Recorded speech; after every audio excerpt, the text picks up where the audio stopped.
ऐसी फिल्म है जो डेड एंड से भी ज्यादा रोमांचक है। एक आदिवासी जंगल में नरभक्षी इंसान पर्यटकों का शिकार करते हैं। वे बेहद क्रूर होते हैं। जो भी इस भूमि में प्रवेश करता है वह उनके लिए खाने का शिकार बन जाता है। यह है 2025 की नई फिल्म ब्लड रिवर। कहानी शुरू होती है अमेज़न जंगल में। एक लकड़हारा अपने काम में लगा होता है, तभी उसे अपने साथी का कुछ अजीब सा हाल नजर आता है। वह मशीन से उतरकर उसके पास जाता है तो देखता है कि साथी की लाश खून से लथपथ पड़ी है। डर के मारे वह दौड़ने लगता है, लेकिन अचानक एक जाल में फंस जाता है। वह किनारे को पकड़कर किसी तरह गिरने से बच जाता है। अगर वह नीचे गिरता तो नुकीली लकड़ियों से छलनी हो जाता। वह घबराकर भागता है, लेकिन फिर एक और जाल में फंसकर उल्टा लटक जाता है। तभी एक आदिवासी नरभक्षी धीरे धीरे उसकी ओर बढ़ता है। इसी बीच दो जोड़े अमेज़न की रिवर राफ्टिंग करने आते हैं। वे एक पेशेवर गाइड को साथ लेते हैं और बोट से यात्रा शुरू करते हैं। रास्ते भर जंगल बहुत खूबसूरत लगता है, लेकिन गाइड उन्हें बताता है कि इस खूबसूरती के पीछे कितनी भयानक सच्चाई छुपी है। 100 साल पहले उसका परदादा पहली बार यहाँ आया था और फिर कभी वापस नहीं लौटा। बचाव दल को सिर्फ कुछ मानव अवशेष मिले थे। इसका मतलब है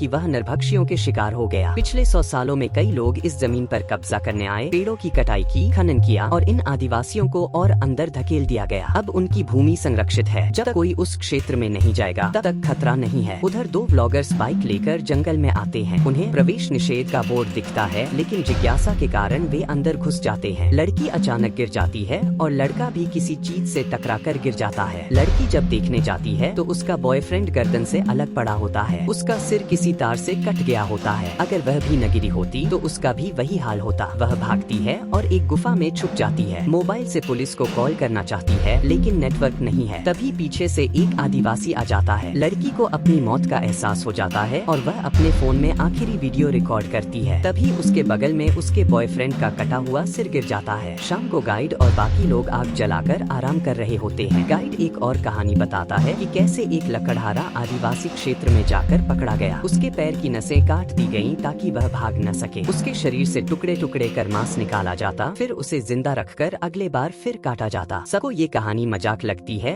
और वे आराम से सो जाते हैं। राह में जैसी टॉयलेट के लिए जाती है तभी माया का पति एलन उसके पास आकर छेड़छाड़ करता है। जैसी उसे टोकती है कि तुम्हारी पत्नी पास ही सो रही है। एलन बताता है कि वह माया के पिता की कंपनी को संभालना चाहता है और जैसी के साथ रिश्ते भी बनाए रखना चाहता है। जैसी को यह सुनकर गुस्सा आता है। ये बातें आधी नींद में माया और लीची भी सुन लेते हैं, लेकिन वे कुछ नहीं कहते। अगली सुबह लीची गायब हो जाता है और एक बोट भी नहीं मिलती। सब उसे ढूंढने जंगल में जाते हैं, लेकिन गाइड मना करता है क्योंकि वह क्षेत्र आदिवासियों का है। एलन नहीं मानता और 3 लोग भीतर चले जाते हैं। गाइड डर के मारे खुद भी जंगल में जाता है और वहाँ उसे अपने दादा की पुरानी टोपी मिलती है, जिसे देखकर वह चौंक जाता है। तभी पीछे से एक आदिवासी उस पर हमला करता है। वह भागकर नदी किनारे आता है, लेकिन गाइड की बोट खून से सनी हुई मिलती है। तीनों लोग लीची को ढूंढते ढूंढते एक गुफा में पहुँचते हैं और वहाँ उसे पाते हैं। लीची कहता है कि वह रात को पेट खराब होने के कारण बाहर गया था। सबको उस पर शक होता है, लेकिन चारों लौटने लगते हैं। रास्ते में लीची एलन को टोकता है कि तूने मेरी गर्लफ्रेंड को भी नहीं छोड़ा और मेरी कंपनी भी छोड़ दी। जब वे वापस लौटते हैं तो देखते हैं कि गाइड गायब है और खाना पानी भी नहीं है। थोड़ी दूर उन्हें एक बर्तन में उबलता हुआ मांस नजर आता है। जब जैसी पास जाकर देखती है तो वह गाइड का चेहरा होता है। सब डर कर बोट में बैठकर भागते हैं। जंगल में एक पेड़ गिर जाता है और बोट रुक जाती है। तभी आदिवासी हमला करते हैं। एलन और लीची लड़ते हैं। जैसी पत्थर से एक आदिवासी के सिर पर मारती है। आखिरकार वे फिर से जंगल में भागते हैं, लेकिन बोट बहकर दूर चली जाती है। एलन लीची को दोष देता है कि अगर तू रात को गायब न होता तो यह सब नहीं होता। वे बोट के पीछे भागते हैं, लेकिन अंधेरा हो जाता है। लीची पहरा देता है और माया से कहता है कि जैसी गर्भवती है, लेकिन बच्चा मेरा नहीं हो सका क्योंकि मुझे संतान नहीं हो सकी। फिर भी मैं उसे अपना मानकर बड़ा करना चाहता हूँ। रात को एलन पहरे में रहता है और खुद को मिट्टी में छिपा लेता है ताकि मच्छर न काटे। तभी आदिवासी आ जाते हैं और वह अचानक उन पर हमला करता है, लेकिन आदिवासी उसे बेहोश कर देता है। जंगल में लीची उसे बचाने आता है और लड़ाई में घायल हो जाता है। एलन होश में आता है और लीची को छोड़कर भाग जाता है। लीची को फिर आदिवासी बच्चे मार डालते हैं और खा जाते हैं। एलन लड़कियों से कहता है कि लीची मदद लेने गया है। फिर वे जंगल में आगे बढ़ते हैं। जैसी एक गड्ढे में गिर जाती है, लेकिन एलन माया को रस्सी से नीचे भेजकर उसे बचा लेता है। तीनों एक झरने से कूदकर नदी में तैरते हैं और एक बोट पकड़ लेते हैं, लेकिन एलन को लगता है कि अभी भी आदिवासी उनका पीछा कर रहे हैं। वह एक वीडियो रिकॉर्ड कर फोन को पेड़ पर टांग देता है। जब आदिवासी उसे देखने आते हैं तो वह उन पर हमला करता है, लेकिन पकड़ा जाता है। आदिवासी उसे मारने की बजाय रस्सी से बांध देते हैं और खुद 2 औरतों को पकड़ने झरने पर चले जाते हैं। एलन रस्सी काट कर बच जाता है और एक आदिवासी से भिड़ जाता है। लड़ते लड़ते वह अपने दोस्त लीची की याद करता है और पूरी ताकत से लड़ता है। अंततः वह आदिवासी को मार देता है। जब वह लड़कियों को ले जाने वाला होता है तो देखता है कि कई आदिवासी पीछा कर रहे हैं। वह अकेला ही उनसे भिड़ जाता है ताकि लड़कियां भाग सके। अंत में एलन को टुकड़ों में काट दिया जाता है, लेकिन दोनों लड़कियां झरने से निकलकर एक सड़क पर पहुंच जाती हैं और एक कार को रोककर अपनी जान बचा लेती हैं। फिल्म यहीं